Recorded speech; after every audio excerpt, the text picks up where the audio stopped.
The Galactic Council and alien armies feared Major Winter's tactical genius. Part 1. The First Contact Deception. Major. Olivia Winters stared at the display screen, her blue eyes narrowed. Something wasn't right.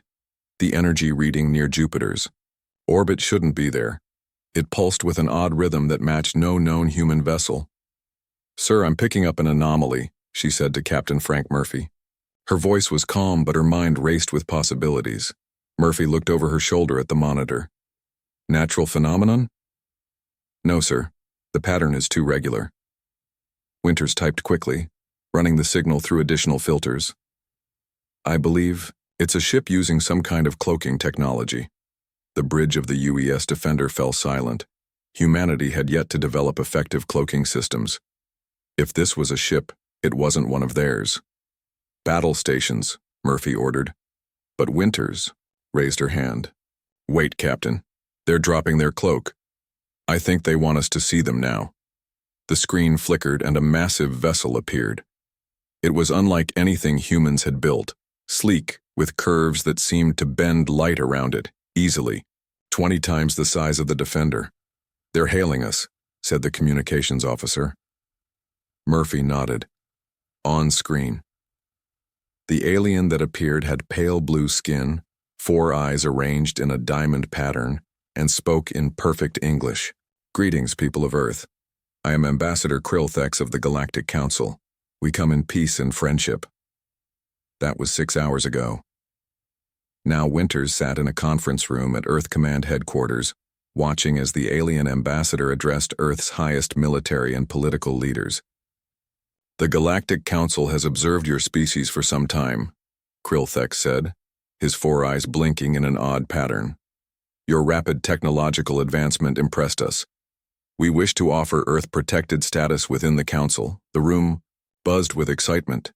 The ambassador described amazing technologies, medical advances, and interstellar travel that would be shared with humanity.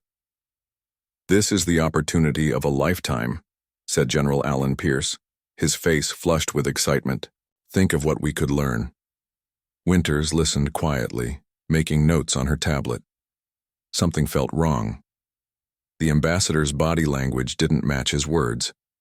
She had studied xenopsychology as a hobby, and while she couldn't claim to understand alien behavior perfectly, she recognized patterns common to deception across multiple species. "Major Winters, you look troubled," said Defense Secretary Linda Garcia, noticing her expression. "Ma'am, I find it odd that such an advanced civilization would offer so much while asking so little in return." Krillthex turned his 4 eyes toward her. "Your caution is understandable, Major. New relationships require trust, which must be earned." "Indeed," Winters replied, smiling politely. "And trust begins with honesty." The meeting ended with plans for Earth's leaders to visit the Council's diplomatic vessel the next day. As people filed out, Winters approached her old friend and mentor, Colonel Ben Hayes. "Ben, I need access to the secure communication array." Hayes raised an eyebrow. "That's not standard procedure, Olivia." "Nothing about this situation is standard," she replied quietly. "I have a theory I need to test." Thanks to her record of unusual but effective strategies, Hayes trusted her enough to grant access. In the secure communications room, Winters crafted a carefully designed false intelligence briefing. The document detailed Earth's supposed discovery of an advanced weapon system and plans to use it if threatened. She encrypted it with a code she knew Earth's systems couldn't actually protect from advanced aliens. Then she accidentally transmitted it on a frequency the alien ship was monitoring. 3 hours later, as Earth's delegation prepared to board shuttles to the Council ship, Winters was summoned to a private meeting with a junior council member named Ziv. The young alien seemed nervous, his skin changing colors slightly as he spoke. "Major Winters, I felt I should speak with you privately before the formal meetings begin." "I appreciate that," she said, watching him carefully. "Your species is young, and there are protocols to joining the Council that Ambassador Krillthex may not have fully explained." Winters nodded encouragingly, and Ziv continued, revealing more with each carefully asked question. Protected status, it turned out, meant something very different from what the ambassador had implied. Earth would surrender military authority to council advisors. Humans would serve in council armies as peacekeepers. Your people adapt quickly to new combat situations, Ziv said proudly. The council values this trait highly. The Groxian conflict alone could use thousands of human soldiers immediately. How many human casualties would you expect in this conflict? Winters asked casually. Perhaps 60% initially, Ziv replied, but this is acceptable given your reproductive rates. Winters kept her face neutral despite her horror. Of course, we're honored to be considered so useful. After extracting more details, she thanked Ziv and left immediately to compile her evidence. Within an hour, she had requested an emergency meeting with Earth Security Council. They're lying to us, she told the assembled leaders, presenting her findings. The Galactic Council isn't offering partnership. They want cannon fodder for their wars. Secretary Garcia shook her head. This is a serious accusation, Major. Your evidence is circumstantial at best. With respect, ma'am, it's more than circumstantial. Winters displayed intercepted communications between council ships. Their fleet movements don't match their story. There are military vessels moving into position throughout our solar system. General Pierce looked skeptical. You engineered this so-called evidence by baiting them with fake intelligence. Yes, sir, I did, Winters acknowledged. And their response confirms my suspicions. According to Ziv, the Council has been monitoring us for decades. They've been waiting until we reached a useful technological level without becoming too advanced to control. The debate continued until Admiral Joe Foster, who had been silent until now, spoke up. I've known Olivia since she was a cadet. Her methods are unconventional, but she's never been wrong about tactical assessments. Deep space monitoring stations suddenly reported multiple large objects decelerating at the edge of the solar system. The images showed warships, dozens of them. They said their diplomatic vessel came alone, President Clark said quietly. Another lie, Winters confirmed. Sir, we need to prepare Earth's defenses immediately. The Council expects us to surrender, without a fight tomorrow. The President looked at the images of the approaching fleet, then at Winters. What are you proposing, Major? They think we're primitive and predictable, she said, a determined glint in her eye. Let's show them how wrong they are. I have a plan. As the Security Council listened to Major Winters outline her strategy, none of them realized they were witnessing the beginning of a legend. The first of many tactics that would one day make alien armies tremble at the mere mention of Olivia Winters' name. The Galactic Council and alien armies feared Major Winters' tactical genius. Part 2. Asymmetric Advantage. 6 months had passed since the Galactic Council revealed their true intentions. The conflict that Earth's media called the Independence War was not going well for humanity. Mars colony had fallen within weeks. The Europa research station was now a smoking ruin. Only the moon base still held out, and it was under heavy attack. Major Olivia Winters stared at the tactical display. In the underground war room beneath Denver, red symbols representing Council forces outnumbered the blue human defenders by at least 20-1. We've lost another destroyer squadron near Saturn, reported Captain Sam Wright, his face pale with exhaustion. That's 60% of our deep space fleet gone. General Pierce slammed his fist on the table. Their technology is too advanced. How are we supposed to fight ships that can outrun, outgun, and outshield anything we have? Winters looked up from her tablet. By not fighting. The way they expect us to fight, sir. The room fell silent. Over the past months, Winters had earned a reputation for strategies that sometimes worked when conventional approaches failed. The Council has been fighting the same way for thousands of years, she continued. They expect us to do the same. That's their weakness. And what do you suggest? Asked Secretary Garcia.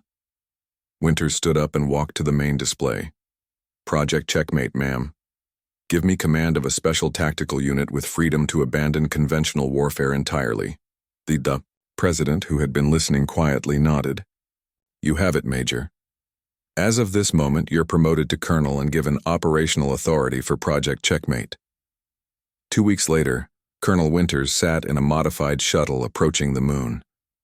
With her were 30 soldiers she had personally selected, not for their combat records, but for their creative thinking and diverse backgrounds. The Council thinks in terms of overwhelming force, she told them. They've never needed to think otherwise. But every species has vulnerabilities they take for granted. She displayed images of the 4 main alien species making up the Council forces. The Taurans evolved on a low-gravity world. Earth gravity exhausts them quickly. The Zith are sensitive to certain sound frequencies. The Palax have excellent vision but poor depth perception, and all Council species rely heavily on their AI tactical systems. Private Kelly Adams raised her hand. How does knowing this help us against their superior weapons? Winters smiled. Because we're going to fight dirty. The shuttle landed in a hidden dock at the moon base. The base commander, Colonel Peter Wright, greeted them with obvious relief. The Council forces have us surrounded. Their next attack will break through our defenses. Not if they can't navigate, Winters replied. Show me your nuclear stockpile. Wright looked confused but led her to the base's weapons vault. Winters inspected the nuclear warheads, then turned to her engineering specialist. Can you modify these to maximize EMP output rather than explosive force? The engineer nodded slowly. Yes, but what good would that do? Their ships have radiation shielding. Against traditional nuclear attacks, yes, Winters agreed. But they don't shield against electromagnetic pulses because energy weapons don't generate them. Their ships are full of sensitive electronics that have never needed such protection. Understanding dawned on Wright's face. You're going to fry their systems. Exactly. 24 hours later, the Council launched their attack. 100 ships approached the moon base in perfect formation. Inside his command ship, General Zurthal of the Tauran forces watched with satisfaction. The humans have no chance, he told his officers. Their primitive weapons cannot penetrate our shields. On the moon, Winters waited until the Council fleet was committed to their attack pattern. Then she gave the order. Launch nuclear packages. 12 modified nuclear warheads shot from hidden silos. Instead of heading toward the Council ships, they detonated in space at carefully calculated points around the fleet. There was no massive explosion, just a brief flash, as each warhead released its energy primarily as electromagnetic radiation. Ondi, the Council ship's navigation system suddenly went blank. Communication arrays shut down. Target locks failed. What's happening? Demanded Zurthal as his command console flickered and died. Without central coordination, the perfectly ordered Council ships began to drift. Some collided with each other. Others fired weapons at random, hitting their own vessels. Phase 2, Winters ordered. From the lunar surface, hundreds of simple rockets launched. They contained no advanced guidance systems that could be affected by the EMP, just basic mechanics and chemical propellants with conventional explosives. The disabled Council ships were easy targets. Within hours, over half of Zurthal's fleet had been destroyed or disabled. The rest retreated in disarray. On Earth, the Defense Council watched the battle's outcome with amazement. She beat them with technology from the 1960s, Secretary Garcia said, stunned. Winters wasted no time celebrating. Back on Earth, she established a training program to teach all Earth forces her new combat doctrine. The old rules of space warfare were thrown out. In their place came principles that confused and frustrated the logic-bound Council commanders. Never attack the same way twice. Use Earth's high gravity as training ground to build superior physical endurance. Employ chaotic, unpredictable patterns that the Council's tactical AI couldn't process efficiently. Use simple radio communication that couldn't be hacked, like the Council's telepathic networks. General Zurthal, demoted after his failure at the moon, was replaced by Commander Vexnar, a veteran of 100 campaigns. This human, this winter female, won by chance, Vexnar declared to the Council. Such primitive tactics will not work again. But Winters was already planning her next move. Earth's factories had stopped producing advanced warships they couldn't spare the resources for. Instead, they built thousands of small, simple craft, piloted by Earth's best video game players, whose thousands of hours spent in virtual combat made them unpredictable in ways the Council's AI couldn't comprehend. 3 months after the Moon, victory, Council forces launched a major attack on the rebuilt Mars colony. They expected to face a conventional defense. Instead, they encountered swarms of small craft that ignored standard combat formations, using the high ground of Mars' Olympus Mons to launch devastating hit-and-run attacks. Meanwhile, Earth scientists, guided by Winter's insights, worked to understand and replicate Council technology. Progress was slow but steady. "We don't need to match them technology for technology," Winters explained to her growing staff of unconventional tacticians. "We just need to understand their weaknesses better than they understand ours." Word of the human who could defeat superior Council forces spread. Other species within the Council, long oppressed, watched with interest. Some began to quietly sabotage Council efforts. Others sent secret messages offering alliance. In her private quarters, Winters studied reports of Council fleet movements. Their attacks were becoming more desperate, less coordinated. The mighty Galactic Council, unchallenged for millennia, didn't know how to respond to a species that refused to play by their rules. "They still think this is about technology," she murmured to herself. "They haven't realized yet that this is about imagination." On the Council command ship, Vexnar received news of another defeat. In rage, he smashed his tactical display. "Find a way to beat this human," he ordered his staff, "or the Supreme Council will have all our heads." The Galactic Council and alien armies feared Major Winter's tactical genius. Part 3. The Infiltration Gambit. A message arrived from the Galactic Council exactly 1 year after their first contact with Earth. It called for peace talks. Colonel Olivia. Winters read the message 3 times, her eyes narrowed. She sat in her office at Checkmate headquarters, a converted mountain bunker in Colorado. "They're losing, and they know it," said Sam Jones, her communications expert. Sam was tall and lanky, with a gift for understanding both human and alien languages. "Yes, but they're not beaten," Winters replied. "This is a delay tactic. They need time to study our methods and bring in reinforcements." The door opened and Kate Miller walked in. Kate was Checkmate's chief engineer, a woman who could build or fix almost anything. Her hands were always stained with grease or soot. "The captured scout ship is ready," she announced. "We've copied their identification codes as best we can." Winters nodded, her mind already racing ahead. Time for the real offensive. 2 days later, Earth's leaders met to discuss the Council's peace offer. Most wanted to accept. "This is our chance to end the war with minimal additional casualties," argued General Pierce. "It's a trap," Winters countered, "but we should pretend to accept." She outlined her plan. While official negotiations proceeded slowly, a small team would infiltrate the Council's command vessel. They would gather intelligence on Council plans and technology, then return to Earth with the information needed for victory. "You want to sneak onto their flagship?" President Clark asked, clearly doubtful. "How?" "We have a captured scout ship and Council identification codes," Winters explained. "The Council has hundreds of subject species. Their ships are full of alien workers they barely notice." The president looked troubled. "Who would go on the suicide mission?" "I would lead it myself," Winters said quietly, "with a small team of specialists." After much debate, the mission was approved. Winters selected 3 people to join her. Sam Jones for communications, Kate Miller for engineering, and Jack Davis, a former spy with a talent for blending in. They trained for 2 weeks, studying Council protocols and behavior patterns. They practiced moving and speaking like the Vril, a minor subject species whose environmental suits made them hard to identify individually. The day of the mission arrived.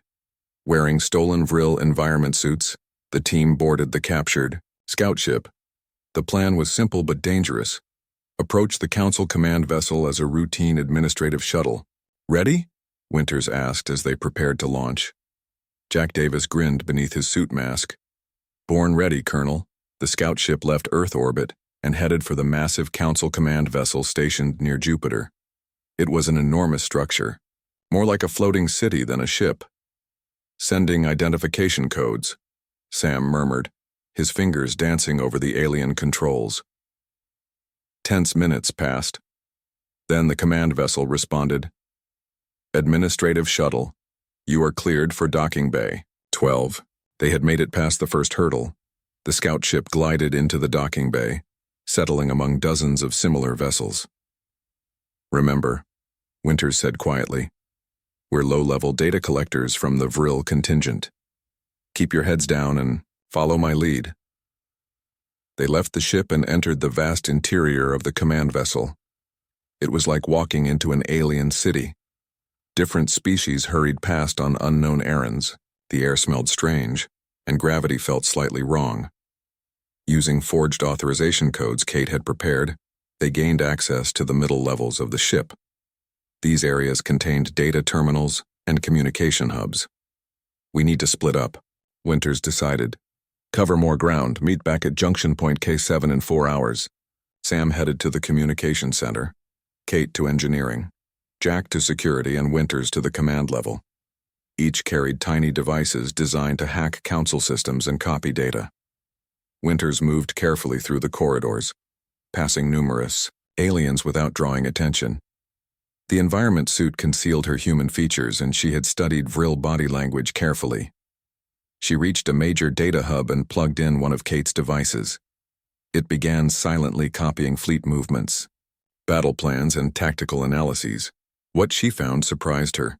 According to internal reports, the Council was deeply concerned about the war with humans. They had never encountered a species that adapted so quickly or fought so unpredictably. Several Council members were arguing for a complete withdrawal from Earth's solar system.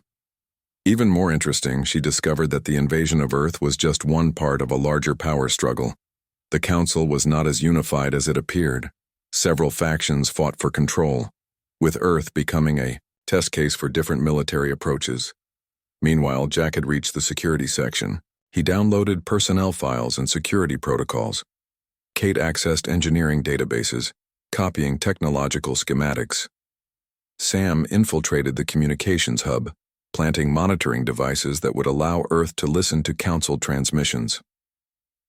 3 hours into the mission, Winters was about to leave the data hub when she heard an alarm. Someone had discovered one of their devices. Intruder alert, announced a voice in the Council's common language. Security breach in Section 42. That was where Jack had gone. Winters grabbed her communicator. Everyone back to the ship now. She ran toward Junction Point K7, hoping to intercept her team. Sam arrived first, breathless even in his suit. Got what we needed, he reported. Kate appeared next, clutching a data crystal. Ship schematics, weapons designs, everything. They waited 5 more minutes, but Jack didn't come. We have to go, Winters said reluctantly. Security will lock down the docking bays soon. They hurried back toward their ship, trying not to run faster than a Vril would. They were nearly there when Jack's voice came over their communicators. They've got me cornered, he said, his voice calm despite the situation. I've wiped my data and destroyed the device. They don't know who I'm working with yet. We're coming to get you, Winters replied immediately. Negative, Jack said firmly. Complete the mission. I'll buy you time. Before they could argue, alarms blared throughout the ship. All docking bays sealed, full security lockdown in effect. They haven't sealed our bay yet, Kate reported, checking a terminal. We have maybe 2 minutes. Winters made the hardest decision of her career. Get to the ship. Prepare for emergency launch. They reached the scout ship just as security forces entered the docking bay. Winters looked back, hoping to see Jack running toward them, but he wasn't there. He triggered an explosion in the other docking bay, Sam reported, monitoring Council communications. They're sending all security forces there. The scout ship lifted off, slipping out of the docking bay amid the confusion. Behind them, Jack Davis was ensuring their escape with his life. The journey back to Earth was silent. The mission was a success. They had gathered crucial intelligence that could turn the tide of the war, but the cost was high. 3 days later, Colonel Winters stood before Earth's United Defense Council. Her face was tired but determined. We now have detailed information on Council battle plans, technological vulnerabilities, and most importantly, their internal divisions. We know which species might be convinced to rebel against Council rule. We know the command codes for their automated defense systems. She displayed the stolen data on the main screen. With this intelligence, we can do more than defend ourselves. We can win this war. General Pierce studied the information with growing amazement. How did you get all this? Winters thought of Jack, who had given his life for this information. Understanding that in war the greatest weapon isn't technology, she said quietly. It's courage. The Galactic Council and alien armies feared Major Winters' tactical genius. Part 4. The Tactical Revolution. Colonel Olivia Winters stood before a wall-sized display showing Earth's remaining military forces. 2 months had passed since the infiltration mission. The intelligence they gathered was proving invaluable, but time was running out. The Council is sending reinforcements, she told her team. Our current tactics won't be enough against their numbers. Sam Jones looked up from his communication. Consul, then we need new tactics. Winters nodded. Not just new tactics. A new way of thinking about war. She turned to the assembled officers of Project Checkmate. Some were traditional military. Others came from fields like game theory, biology, even video game design. All had been chosen for their creative approaches to problems. The Council has fought the same way for thousands of years. Their doctrine is perfect, against enemies who think like they do. We need to become something they've never faced. Over the next week, Winters developed a revolutionary battle doctrine. She divided Earth's remaining military assets into small, independent units she called wolf packs. Each was trained to exploit specific weaknesses of different Council species. Centralized command and control is a weakness, she explained to Earth's military leaders. If they jam our communications or kill our commanders, traditional forces fall apart. Each wolf pack will operate independently, with full authority to adapt to conditions on the ground. Some generals resisted this radical approach. General Pierce was particularly vocal in his opposition. This goes against every principle of military organization, he argued. You're suggesting organized chaos. Exactly, Winters replied calmly. The Council cannot predict chaos. Their tactical AI looks for patterns. We will give them none. With the President's backing, Winters implemented her new strategy. She also introduced several secret projects that pushed the boundaries of conventional warfare. Project Thunderclap used modified weather control systems to create electromagnetic storms that disrupted Council communications. Operation Firefly deployed thousands of microsatellites that could temporarily blind Council ships' sensors. The Lazarus Protocol involved faking retreat and defeat, only to ambush pursuers with hidden forces. Council commanders used to fighting by strict rules found these human tactics bewildering and dishonorable. They don't fight like civilized beings, complained General Zurthal, who had been reinstated after his successor failed to achieve better results. There's no logic to their movements. The turning point came 3 months later. Council intelligence detected a major human fleet gathering in the asteroid belt between Mars and Jupiter. Zurthal assembled a massive force to crush this threat. The humans have finally made a mistake, he told his officers. They've concentrated their forces where we can destroy them in one battle. What he didn't know was that Winters had leaked this information deliberately. The human fleet consisted mostly of decoys, drone ships broadcasting fake signals. As the Council armada moved into the asteroid belt, Winters gave the order. Execute Operation Rock Slide. Across the belt, hidden human engineers detonated carefully placed explosives. These weren't meant to destroy Council ships directly. Instead, they changed the orbits of hundreds of asteroids. The Council fleet suddenly found itself in the middle of an artificial meteor shower. Their ships designed for combat in open space were not maneuverable enough to avoid the massive rocks now hurtling toward them from all directions. Evasive action, ordered Zurthal, but it was too late. His carefully organized formation broke apart as ships tried to avoid the asteroids. That's when the real human attack began. Small, nimble fighters emerged from hiding places within the asteroid belt itself. They targeted the now scattered Council ships, focusing on engines and weapon systems. Larger human vessels hiding behind planets and moons jumped into the battle. They used the stolen command codes from Winter's infiltration mission to confuse Council targeting systems. By the time the battle ended, the Council had lost a third of their invasion force. Human news networks called it the slaughter of the Yao Belt. Back on Earth, Colonel Winters refused to celebrate. This was one victory, she reminded her team. The Council still outnumbers us, and now they'll be desperate. She was right. The Council's supreme commander, arch-strategist Vex Moore, took personal control of the invasion. He was a legendary figure who had conquered a dozen worlds. "I will not be outsmarted by a primitive ape playing at war," he declared. "Prepare the Sundering." The Sundering was the Council's planet-killer weapon. It had only been used twice in their long history, against species that refused to surrender. On Earth, Winters received this news from one of their monitoring devices planted during the infiltration mission. She immediately called an emergency meeting. "They're bringing in their ultimate weapon," she told Earth's leaders. "Our current strategies won't be enough against it." President Clark looked grim. "Can we evacuate the planet?" "We don't have enough ships to save even 1% of the population," replied Secretary Garcia. "What about our nuclear arsenal?" "The Sundering operates from outside our range," Winters explained. "We need something they won't expect." For 3 days, Winters locked herself in her office, reviewing everything they knew about the Council. When she emerged, she had a new plan, one so audacious that even her most loyal supporters thought she had gone too far. "Surrender?" General Pierce repeated in disbelief. "After all our victories, you want to surrender?" "Not a real surrender," Winters clarified. "A tactical one." She outlined her plan. Earth would appear to lay down arms. Winters herself would offer to stand trial before the Galactic Council as a war criminal.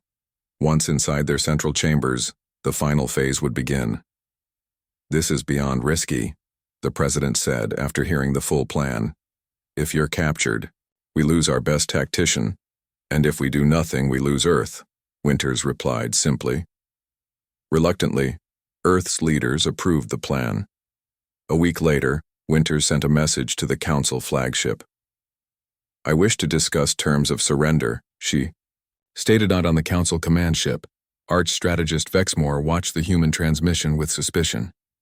"It's obviously a trap," said one of his advisors. "Of course it is," Vex Moore agreed. "But it's also an opportunity to capture the human who has caused us so much trouble." He sent a reply accepting the surrender talks, while secretly ordering his forces to prepare for a full-scale attack. What neither side revealed was that each was planning to deceive the other, but only one had correctly guessed their opponent's true intentions. As Winters prepared to depart for the meeting, Sam Jones approached her. "The Council is mobilizing their forces despite accepting the peace talks," he reported.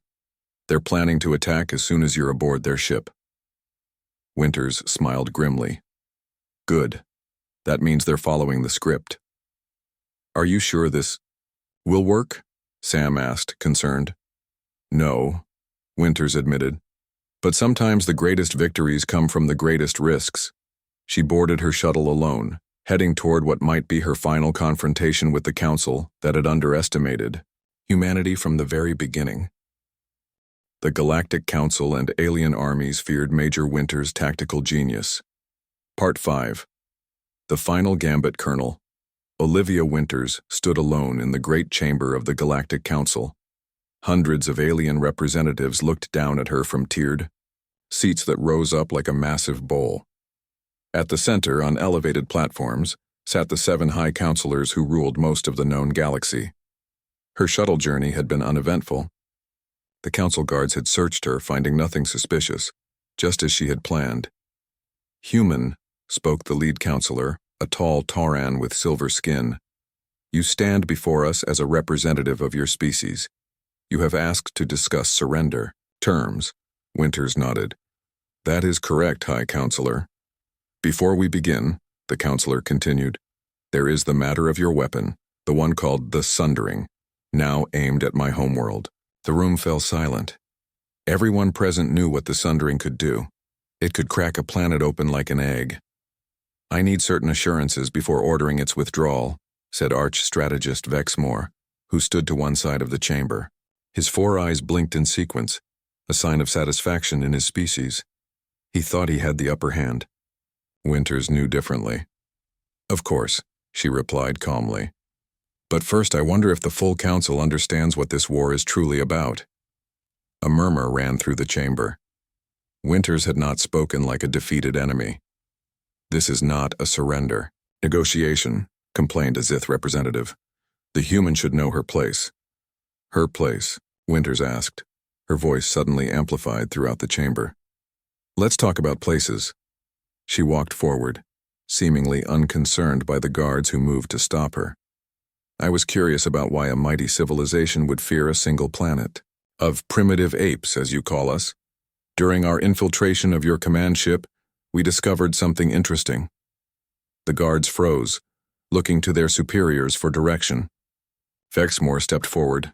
This human speaks nonsense. Remove her. Wait, ordered the lead counselor. I wish to hear this. Winters smiled slightly. Thank you, High Counselor. What we discovered was that the council leadership has been lying to most of its own members and subject species for centuries.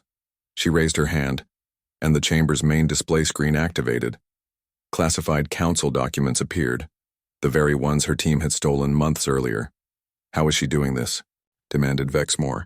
Shut down the display, but nothing happened. Throughout the council ship, communication systems had been hijacked. During our infiltration mission, Winters explained, we didn't just steal information, we planted quantum-entangled devices throughout your communication network. On Earth, Sam Jones sat at a control console, directing the flow of information to the council ship. Kate Miller monitored the technical aspects of the transmission. Signal strength holding, Kate reported. They're trying to block us, but they can't find all the devices. Sam nodded. Accessing their broadcast network now. This is going out to every council world and ship. Back in the council chamber, Winters continued.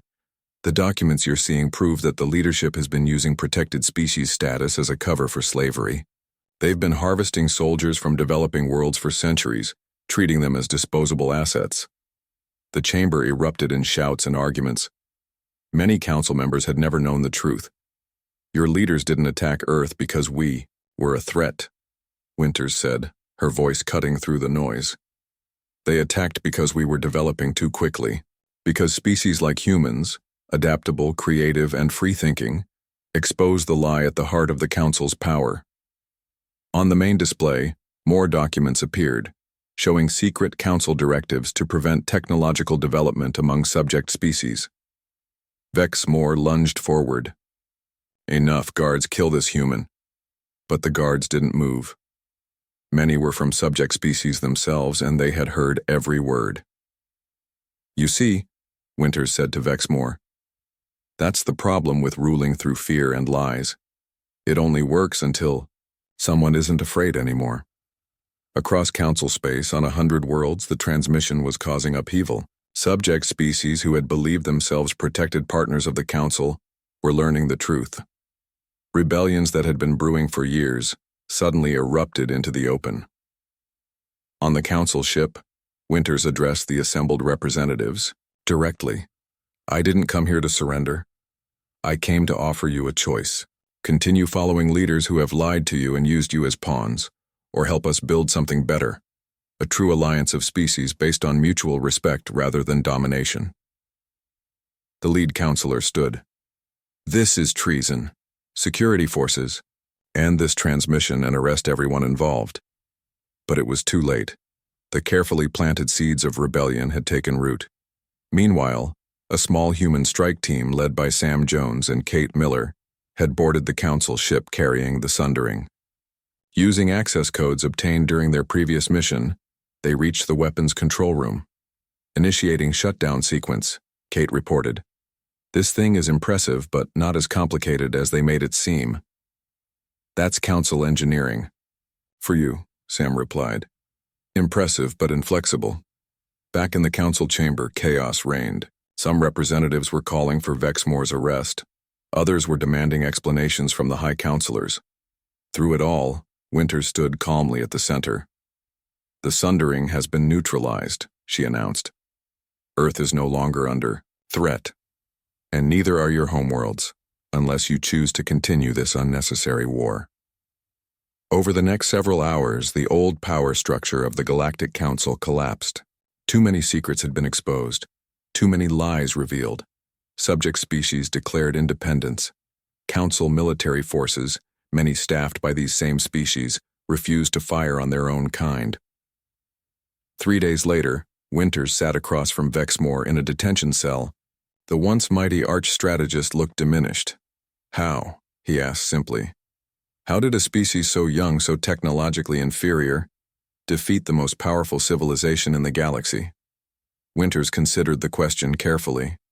"Because you feared what you couldn't understand," she finally replied, "while we learned to understand what we feared." 1 month later, representatives from Earth and 24 former council species met on neutral ground to form a new alliance. There would be no more protected status, no more harvesting of soldiers, no more suppression of technological development. Colonel Olivia Winters, now promoted to general, led the human delegation. As she looked around the table at the diverse species gathered there, she thought of all those who had sacrificed to make this moment possible, especially Jack Davis, whose courage had given them the intelligence they needed. "The first order of business," she said as the meeting began, "is to establish that all member species have equal standing and equal voice." A Tauran representative, one who had supported the rebellion, nodded in agreement. "And the second order of business should be to prepare for the possibility that the remaining council loyalists will attempt to restore the old order." Winters smiled. "I was hoping you'd say that. I have some ideas about unconventional tactics we might employ." Around the table, representatives of a dozen species leaned forward with interest. They had learned not to underestimate human creativity or the tactical genius of Olivia Winters.